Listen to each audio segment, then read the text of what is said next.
Hey, what's up, guys? Tyler here with Secure Team. So, a lot of stuff to get to today. A rather bizarre story that I want to start off with today after reports of hundreds of trees. And we're not just talking your regular trees in your front or back lawn. We are talking these massive, strong, and thick grouping of over 100 of these towering evergreen trees located in a place called Olympic Park. So we're talking Northwest Washington for you guys in the area who might know where this is. And so they're calling it a meteorological mystery that is surrounding the just sudden and overnight knocking down and basic destruction of these massive old growth trees. They're just snapped like twigs, like toothpicks, really. And they have a local meteorologist who they've sent out there to try to figure out what caused this. And so this area here, where these trees fell, which is around 70 miles west of Seattle, it's not as if this entire forest was laid down. And we'll get more to that here in a minute. Many of you have probably heard of something called the Tunguska event, where something similar happened, although it was on a massive scale. We're talking thousands of trees, but we'll get to that in a minute. So it's not like this whole forest was blown down. It was actually a relatively small area, right here as you're seeing on this map from Google Earth. And from the articles that I can see as to what caused this, it almost seems to me like there's something more strange happening here, and they really don't know what caused it. They are putting forth the theory of something called a microburst that may have downed these super strong, tall trees. Now, what is a microburst, you might be asking? Well, microbursts, as defined by the National Weather Service, are a, quote, localized column of sinking air or downdraft located within a thunderstorm that is usually less than or equal to 2.5 miles in diameter. Microbursts can cause extensive damage at the surface and in some instances can be life-threatening. And so basically we're talking about a small but powerful burst of wind. And why that doesn't seem to fit in this story, as was pointed out by one of the people researching it, was that basically the winds from a microburst would not be sufficient enough to topple such a large amount of massive trees like this, particularly since some of the trees fell while others were snapped at the base of the tree. And to quote one of the meteorologists on the scene, he suggested that to snap off such massive trees would take winds of at least 70 to 80 miles per hour, maybe more. And deepening this mystery further, it was also noted that at the time the tree fall occurred, radar indicated that there was no hint of instability and thunderstorms. Which again, if you guys remember, this is when microbursts typically occur. Furthermore, just to give you guys an idea of how massive these trees are and heavy, the fall of these things was actually picked up as seismic activity, which obviously allowed these meteorologists to pinpoint the exact time that it happened. There were no thunderstorms in the area. All of the trees around this area were left standing, but we have this small, it just doesn't make sense. The report further goes on to state that they were exploring the fact that data from the nearby weather stations showed nothing that stood out as the cause of the tree fall. And so the mystery continues, basically, and that's what this report states.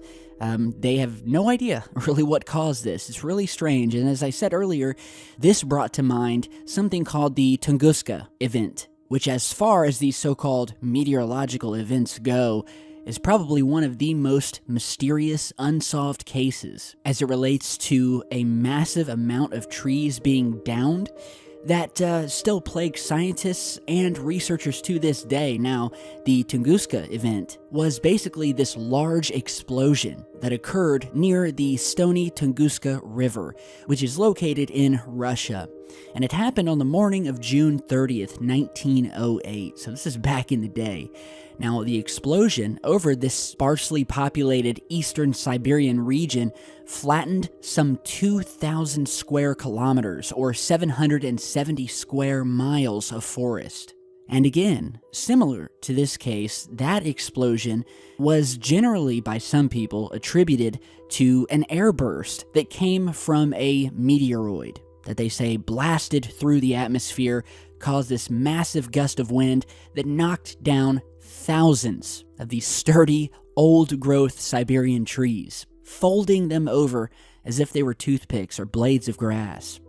And it's actually classified as an impact event, even though no impact crater has ever been found. Which of course they have an explanation for as well, which is that, well, the object was thought to have disintegrated around 3 to 6 miles above the ground rather than to have hit the surface of the Earth. But they don't have any idea what caused this. Now, many believe that this was a crash of a UFO or some sort of blast that came from space, because it certainly wasn't anything on Earth that they could see that caused this thing. And to this day, the Tunguska event is the largest impact event on Earth in recorded history. And since the 1908 event, there have been an estimated 1,000 scholarly papers, research papers, mostly Russian, that were published on the explosion, and where in 2013, a team of researchers published analysis results of microsamples that claim to show fragments that, quote, may be of a meteoritic origin. Or in other words, fragments from space. Now that doesn't mean a meteor, and again, they are just saying it may have been fragments. But again, we have meteors streaming through the atmosphere almost daily, if not daily, and we have tons of meteorite fragments, likely in your own backyard if you dig up enough. So, this event was very similar to what we are seeing here in Washington, only on a much more massive scale. And well, you guys can tell me your theory down below as to what you think happened here in Washington. Do you live near this area? Put it down in the comments or send me an email, and obviously I will follow up on it if there's any new information or if they find out or put forth their explanation as to what happened. So, now in other news, and in strange weather events that continue around the world, and not all of which are weather events, but just strange events in general, yet again, we have houses being shook and reports of a loud boom or bang that just days ago rattled the residents of Westchester, Putnam, which is located just north of New York City. And so according to this report, many residents of Putnam and northern Westchester counties woke up with a loud bang produced by what they're calling a paltry 2.2 magnitude earthquake that hit 3 miles northwest of Mohegan Lake in Yorktown, Putnam Valley. People throughout the area posted on social media about feeling the 2.2 magnitude quake and 2 small aftershocks of both 1.3. And what's so strange about this is that people usually don't feel smaller quakes, such as the 2.2. But apparently, plenty of people were shaken by this one. And according to one person on Facebook who was there, he wrote, quote, "The tremor sounded like very loud thunder. And I heard things in the house rattling, like change on the dresser, and the doors rattling." Another user wrote, quote, "My entire house shook and rattled." So again, this tale of it being an earthquake is once again being put forth by the local news media or meteorologists. But again, and I've already been receiving messages from people about this news story before I even heard about it. And we're talking people who live in some real deal earthquake areas, such as California, even people overseas. One viewer from India stated, and I'll read you what he said in his email here, quote, "Houses are not being shook. The houses and the doors and the windows, etc., they're not being rattled by a measly 2.2 magnitude quake. I have lived in what is called the Ring of Fire for years now and have experienced many quakes here in Jakarta, from small ones to 6.2 magnitude 3 weeks ago that occurred just 50 kilometers outside of Jakarta. You do not feel the small earthquakes, let alone that your house is shaking and rattling.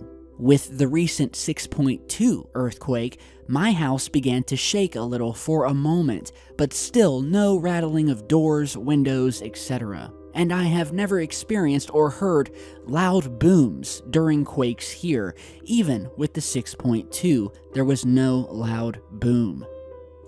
Now, again guys, I need to remind you that if you've been following the channel, even just the past week or two, and I told you guys this happens so much now that we have a new report of it in every single video. People witnessing and hearing rumblings, loud booms, things that sound like shock waves or sonic booms. And just a note here, many of these occur nowhere near an earthquake, in many instances no earthquakes, when these phenomena happened. And so over the weeks, seeing as we're getting new reports every single video I post, I've been seeing a lot of you down in the comments posting your theories as to what it could be. Many of you seem to believe that it has something to do with underground as opposed to up in the sky. Possibly some sort of testing underground or construction of something. I don't have the answers, obviously, but something is certainly happening here. It's happening all over the world. I mean, we have this story with the trees being knocked over. They can't figure out what it is. We have the mystery lights and the mystery booms. They can't figure out what it is. Heck, it's even snowing in the Sahara Desert. And if you think I'm joking, check out this video here, which was posted by a resident of a place called Ain Sefra, and I'm probably not pronouncing that right, but basically it's a province in Algeria, located in the middle of the Sahara Desert, where, as you're seeing here, it was found to be snowing. And we're not just talking a few snowflakes, we are talking Wisconsin snow, Minnesota snow, Michigan snow, and this just doesn't happen. You don't see sand dunes being covered in snow. And there's just been so much strange activity happening around the earth right now that, I mean, I haven't even had time to post my, usual UFO sighting videos, and believe me, I have them. But still, if it's strange activity happening on or off the planet, I'm going to post about it because it is just as fascinating in my opinion. And not only that, but we have scientists here that are stumped as to the cause of most of this mystery phenomena. So with that, I think I've taken up enough of your time today, guys. Let me know what you think down below.